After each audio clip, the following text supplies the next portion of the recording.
माहिती का काय झालंय, आपला पाण्याचा ना पाईप फुटलाय. जो आहे ना खर्च तो आपल्याला झेपत नाही. त्याला हळद लावलं आणि मीठ लावलं. आता इथे म्हणजे वाफेन ती भाजी आहे ना खाली बसेल. मगाशी धुकं त्या डोंगरामध्ये फक्त होता, आता ते सगळीकडे पसरले. आणि थोड्या वेळाने अजून आहे ना, जसं जसं ते ऊन पडेल ना तसं अजून सगळीकडे ते धुकं पसरत जाईल. असं आहे. चला आता मी चालली घरात. चल वाग्या घरात, चला वागुडी चला घरात. वाग्याला माझ्या भूक लागली. चला चला चला. आज तो मागा फिरतोय माझ्या. चला बेटा. बघा गाडीला कसा घाबरतो तो. त्याला आता गाडीत बसायची सवय करणार आहे मी आता बघूया कधी ते संध्याकाळच्या दरम्यान करायला पाहिजे हे प्रयोग. जेव्हा मी फ्री असते ना तेव्हा. मलाच वेळ नसतो म्हणून त्याच्यामुळे राहिलं. चला बेटा. काय नाही, गाडी आहे ती. तरी ये. काय आहे इकडे बघ. हे बघ आपली गाडी आहे ना ती. काय आहे आपली गाडी आहे. ये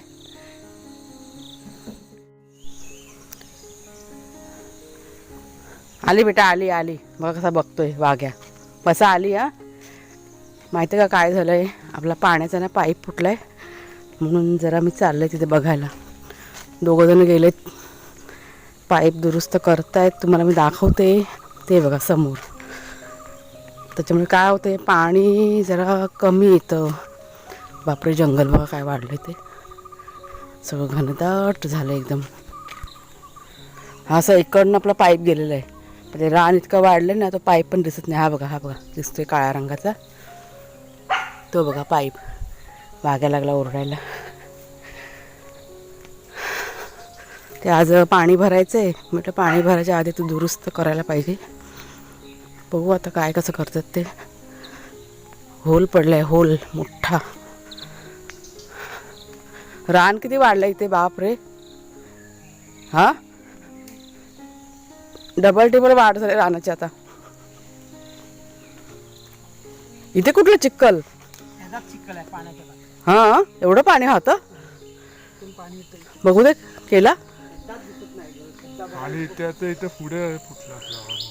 नाही असं वरनं खाली. अरे इथं वरून खाली येतं, मी बघितलंय ना. झाडीमध्ये अशा काठी घ्या. इथे दिसत नाही, एवढ्या भागातच आहे. हा इथे सगळं ओलावा आहे. त्या वरच्या साईडला सुक्क आहे सगळं. एवढ्या भागातच आहे. झाडीत पाणी येतं, मी बघितलं ना. चेक करा. चला हे करतात दुरुस्त. काठी घ्या हातात.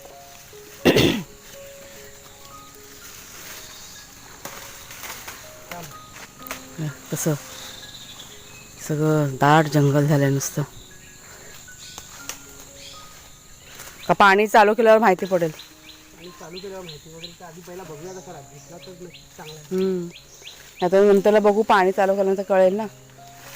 नाही दिसलं तर ते दोघं जण बघ कसे बोंबटतात.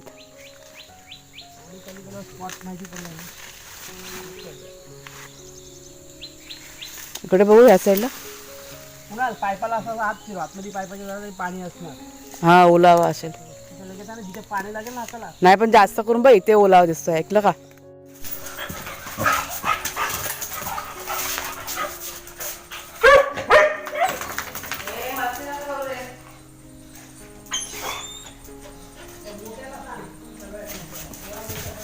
हे खाताला चला बस झालं त्याला.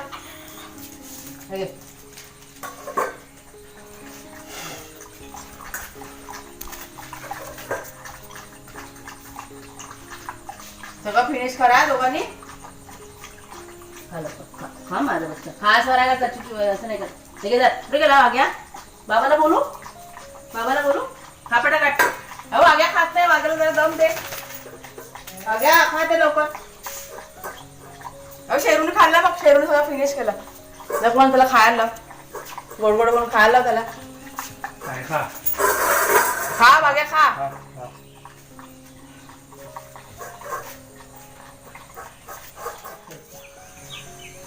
चाय पे चर्चा. बापरे मला ना ते तुमच्या समोर जाऊन दिसतंय. वाढत चाललंय. एवढे भजी बनवायला चायची चर्चा करते ना.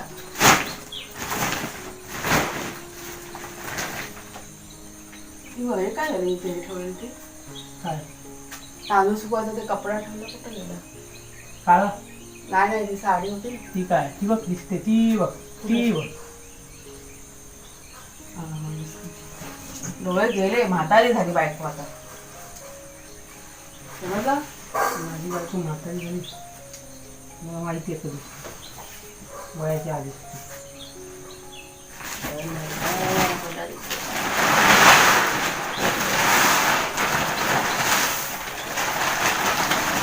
किती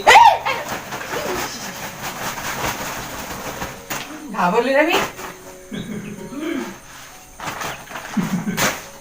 कॅमेरामध्ये रेकॉर्ड पण झालं सगळं ते बापरे. ते हे रे ती असते ना सरड्यासारखी ती ती होती गावाच्या आतमध्ये. घाबरली मी, मला भीती वाटली.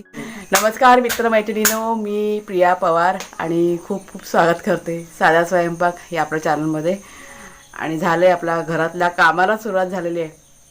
आज मला ना बाहेरचं काम भरपूर आहे, म्हणजे गहू वगैरे साफ करायचे, दळण काढायचं आहे. आणि आपलं पाईपाचं काम ना झालंय ना.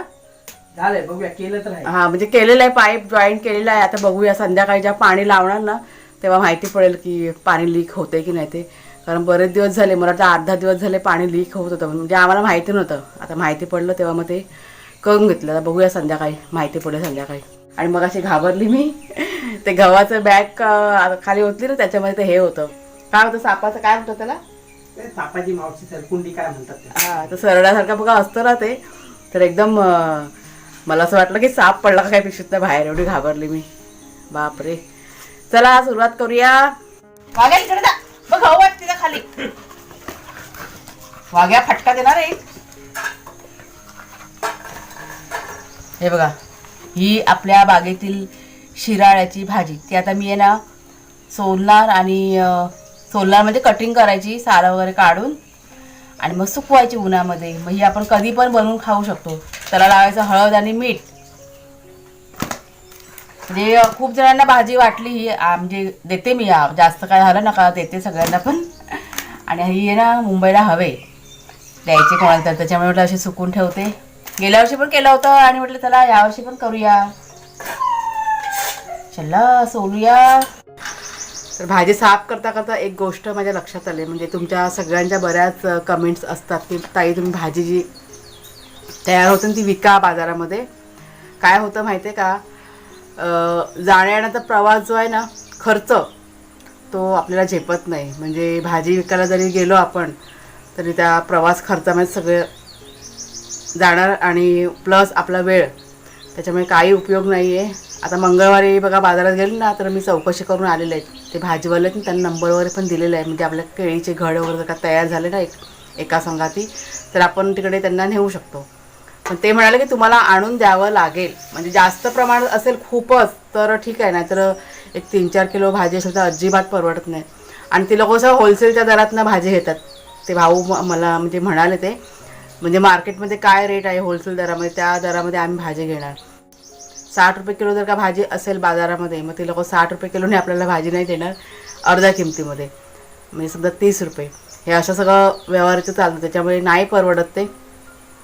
जे आहे ते घरामध्ये खायचं, थोडीशी भाजी सुकून ठेवायची, शेजारी आजूबाजूला कोणाकोणाला द्यायची. हे सगळं करते मी आणि देते मी, सगळ्यांना देते. आता शूटिंग करून काही मी तुम्हाला दाखवत नाही, कारण मला ते आवडत नाही की आपण कोणाला काही दिलं तर ते शूटिंग करायचं आणि दाखवायचं व्ह्यूजसाठी. मला हे गोष्ट अजिबात आवडत नाही.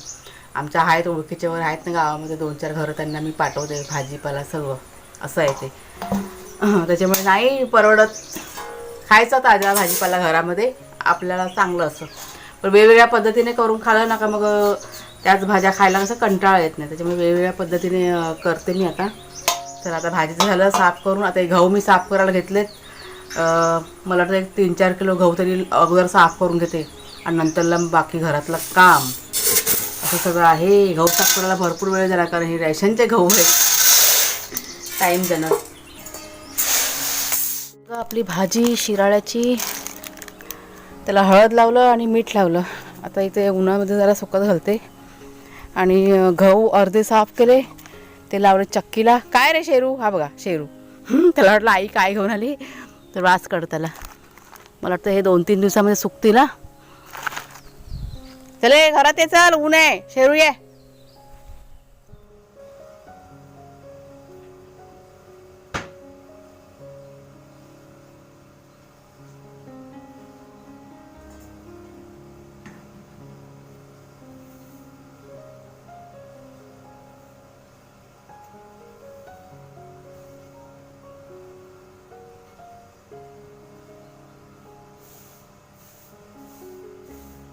उशीर झालाय आज जेवण करायला. इथे बघा मी कढईमध्ये तेल टाकून ठेवलं आहे. यात मला पालेभाजी करायची. यात एक भाजी फोडणीला टाकलेली आहे, छोलेची भाजी.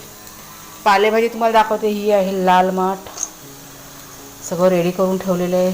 कांदा मिरची कापून ठेवलं आहे, ओलं खोबरं आणि इथे पीठ मळून ठेवलेलं आहे. झटपट करायचं आज. जण डाळ भात नाही करायचं कारण डाळ भात आहे आणि थोडीशी नाश्त्याची भांडी पडलेत, ती पण करायचीत. भाजी फोडणीला टाकूया. लेट झालं, लेट. अजून चक्की साफ करायचं बाकी आहे. चला बाबा पटापट करूया. कांदा मिरची टाकायची, चांगलं लाल करून घ्यायचं. साधी सिंपल पालेभाजी. झाला बघा कांदा लाल. पालेभाज्या कशा झटपट होतात, पण ते साफ करायला थोडासा वेळ जातो. म्हणून लाल मटाची भाजी ना आमच्याकडे भरपूर आवडते. सगळी टाकून घेते, मिक्स करते. नंतर कर रे. ही बघा मिक्स करून झाली. अजून आहे ना मीठ नाही टाकलं आहे मी. अगोदर ह्याच्यावरती ना एक झाकण ठेवते, म्हणजे वाफेने ती भाजी आहे ना खाली बसेल आणि नंतर मी मीठ टाकणार. नाही तर काय होतं, खारट होते भाजी. म्हणून 1-2 मिनटानंतर भाजी खाली बसले ना. आता आपल्या चवीप्रमाणे मीठ. ही भाजी ना फक्त लसूण आणि मिरची टाकून पण मस्त चवीला एकदम भारी लागते. आता मिक्स करूया. आता खोबरं टाकलं का भाजी आपली रेडी. खोबरं पण टाकून घेते कारण भाजी ना अर्धी आपली वाफून झालेली आहे. 1-2 मिनटात तयार होईल. चला चपात्या करून घेते. हे बघा दुपारचं जेवण आपलं छोलेची भाजी, लाल मटाची भाजी, लोणचं, चपाती आणि थोडासा सलाड. आणि आज बाहेर घेतलं आहे कारण खूप गरमी होते घरामध्ये, राहायलाच होत नाही आहे. इतकं प्रचंड गरमी. कुणाला बसलं घरात जेवायला. ऑक्टोबर हिट आहे बाबा. ऑक्टोबर हिट आहे. ऑक्टोबर महिना आहे. ऑक्टोबर महिन्यात गरमी होणार नाही तर कधी. बघा हां कसं हे भयान असं. आणि चिडचिड पण होते ना पण या गरमीने. बरोबर नाही होते चिडचिड. ज्या आहे ते आहे रिअल. ज्या गोष्ट आहे ना, हे असं उन्हाकडे बघितलं ना गरमीमुळे जास्त असं हे होतं, त्रास होतो. मग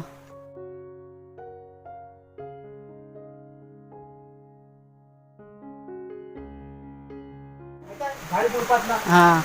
आणि आता बघा संध्याकाळची वेळ आहे आणि पाऊस पडतोय. म्हणजे आजचा 3रा दिवस आहे. संध्याकाळ झाली का ढगांचा गडगडाट बघा असतो. पाऊस पडत नाही, पण आज पाऊस पडतोय. आम्ही आता पाणी चालू केलं आहे आणि म्हणजे झाडांना पाणी आज घालायचं होतं. माती साफ एकदम सुकी झालेली आहे, तुम्हाला मी दाखवते पाहिजे तर. पण होतात ना पावसाची कृपा झाली त्याच्यामुळे एक काम आमचं वाचलं. हे बघा एकदम सुकं सडसडीत झालं आहे आता. काय तर मातीत राहिलं आहे बघा, अशी सुकी सडसडीत माती. मग म्हणजे पाऊस पडतोय, बरं झालं म्हटलं. आपलं एक काम कमी झालं. आणि हे बघा बछडे कसे झोपलेत, आराम करतात. बघ्या गरमी होते ना, आत्ताच भटकून आलेत बाहेरून खेळून आणि आता जरा आराम करतात, थकलेत ना म्हणून. हा शेरू का आलं? चढते पाणी. किती झाले टाके? हा म्हणजे समोर बघा त्या साईडला ना कोल्हापूर आहे. या साईडला म्हणजे आम्हाला बरोबर माहिती आहे, त्याच्यावर तिकडे पाऊस पडत असेल म्हणून इकडे आता पडतोय बारीक बारीक. त्या साईडला जोरदार असेल कोल्हापूर साईडला ना. हां तेच. हां वाघ्या आणि शेरू बघा दूध पित आहेत. भूक लागली त्यांना, भूक लागली माझ्या लेकरांना. आणि काळोख झालाय, बाहेर भरपूर पाऊस पडतोय. अगो बाहेर जाऊ नका, तुम्हाला मी पाऊस दाखवते. हा बघा आता ना एकदम जोरदार पाऊस पडतोय बघा. मुसळधार पाऊस, मुसळधार पाऊस. हां वा वा मस्त वाटतंय, मस्त वाटतंय एकदम.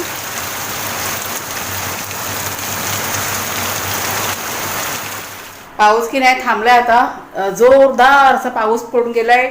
विजांचा कडकडाट पण झाला होता. वाघ्या आणि शेरू खूप घाबरले होते आवाजाने आणि त्या म्हणजे विजा त्याने बघितल्या चमकताना. चांगला पाऊस पडला, बरं झालं पडला. ते सगळी झाडं ओली चिंब झाली आणि मातीचा असा छान सुगंध पण सुटला होता. म्हणजे किती दिवस झाले, मला वाटतं 10-15 दिवस झाले पाऊस काही पडलेला नाही ना गावाला, त्याच्यामुळे माती पूर्ण सुकून गेली होती आणि पूर्ण सुकल्यानंतर जो सुगंध येतो मातीचा मस्त होता. चला आता जरा चहा गरम करते, चहा पितो. आता वाजले तर मला वाटतं 6-6:30 झाले असतील संध्याकाळचे, बाहेर पूर्ण अंधार व्हायला आलेला आहे. तर चला मित्रमैत्रिणींनो, आजचा व्हिडिओ आता मी इथेच संपवते. कसा वाटला जरूर सांगा कमेंट करून. आवडला असेल जरूर लाईक करा. बाय बाय सर्व.